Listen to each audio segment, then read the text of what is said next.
Assalamualaikum warahmatullahi wabarakatuh. Kembali lagi di channel INTV, TV Masa Depan. Saya akan membahas tentang cerita ulama dan beberapa waliullah. Sebelum lanjut, jangan lupa subscribe terlebih dahulu. Terima kasih. Ini beberapa karamah Kiai Muhammad Hasyim Kaini, pengasuh Nurul Jadid Paiton. Berkat kaliman dan kewaraan sang abah, lahirlah keturunan yang tidak jauh berbeda dengan orang tuanya. Bahkan bisa jadi lebih alim dan lebih wara. Meskipun saya tidak menemui masa hidup beliau, namun beredar di kalangan santri uswah dan cerita kepribadian beliau yang sangat lembut dan santun. Ditambah lagi cerita-cerita seputar karomah yang secara akal sulit dipercaya. Beliau menjadi pengasuh kedua pondok pesantren Nurul Jadid, menggantikan abahnya sejak tahun 1976 hingga 1984. Berikut 5 karomah Kiai Hasyim Kaini tersebut. Yang pertama, diantar Mbah Saleh.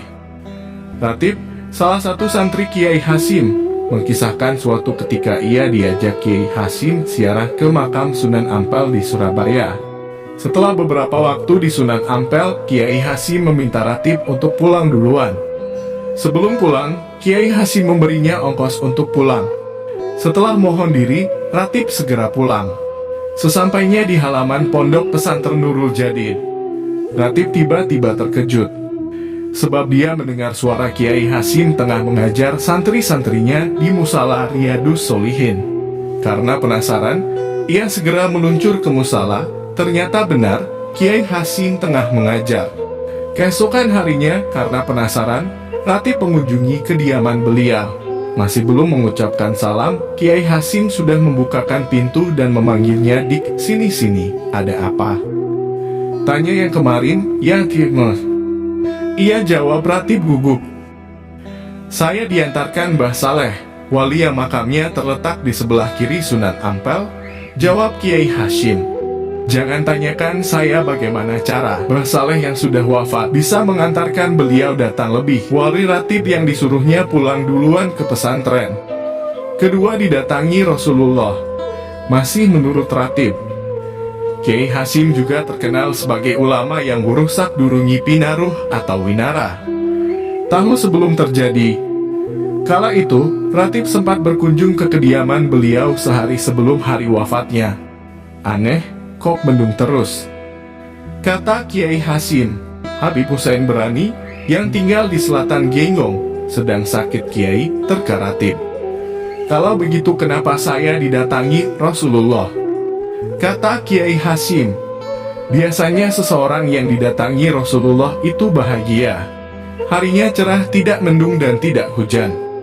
Biasanya juga rumah atau kamar di mana seseorang mimpi atau bertemu Rasulullah wangi sampai 3 bulan. Sejurus kemudian, saat waktu menunjukkan Isya, Ratib dan santri-santri lainnya mendengar bahwa Kiai Hasyim telah meninggal dunia. Innalillahi wa inna ilaihi roji'un." 2000-an santri menangisi kepergian sosok guru penyantun dan penyabar yang konon beliau diangkat menjadi wali karena kesantunan dan kesabarannya.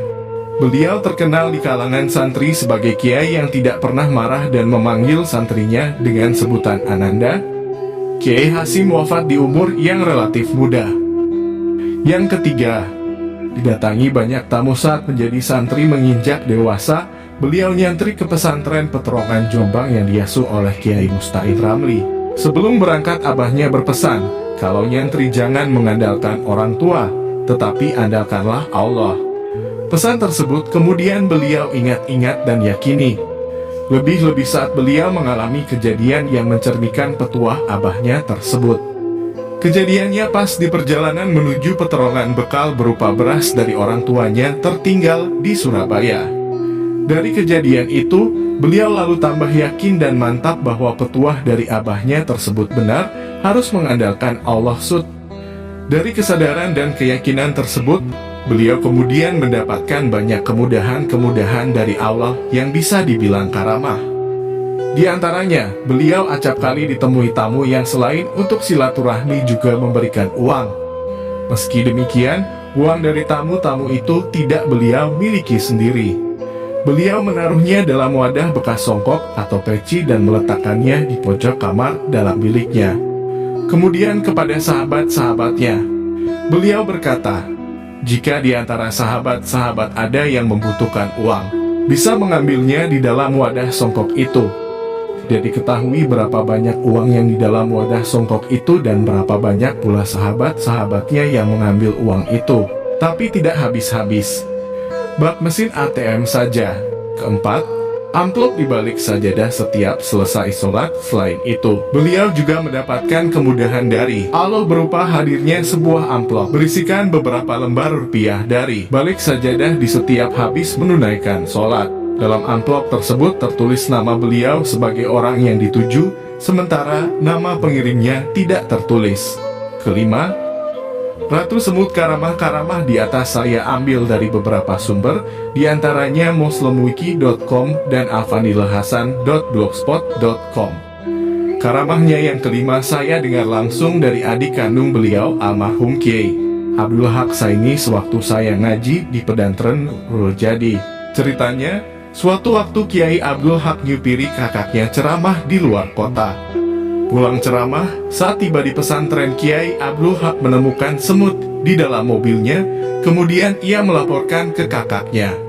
Beliau meminta, letakkan semut itu di dalam kotak korek api lalu bawa kembali ke tempat saya ceramah. Di depan rumah tersebut ada pohon besar, letakkan semut itu di bawahnya, lalu lihat apa yang terjadi. Malam itu juga Kiai Abdul Haq kembali ke tempat ceramah yang jaraknya lumayan jauh. Dalam hati kecilnya berkata, "Ada apa ini kok sampai jauh-jauh saya disuruh mengembalikan seekor semut?" Rupanya Kiai Abdul Haq penasaran dengan perintah kakaknya. Sesampai di tempat tujuan, Kiai Abdul Haq terkejut setelah meletakkan semut itu. Pasalnya, semut-semut di pohon itu turun semua ke bawah pohon menyambut seekor semut yang dibawa Kiai Abdul Haq, yang ternyata semut itu merupakan ratu semut, pemimpinnya. Artinya, jika semut tadi tidak dikembalikan ke tempat asalnya, maka boleh jadi masyarakat semut akan kehilangan sang pemimpin. Mereka tentunya sedih dan berduka. Cerita ini mengingatkan kita akan kisah Nabi Sulaiman yang bisa sebut yang mendengar pemimpin semut yang menyuruh rakyatnya kembali ke sarangnya sebelum Nabi Sulaiman dan pasukannya melintas. Lihat Ki S. Anal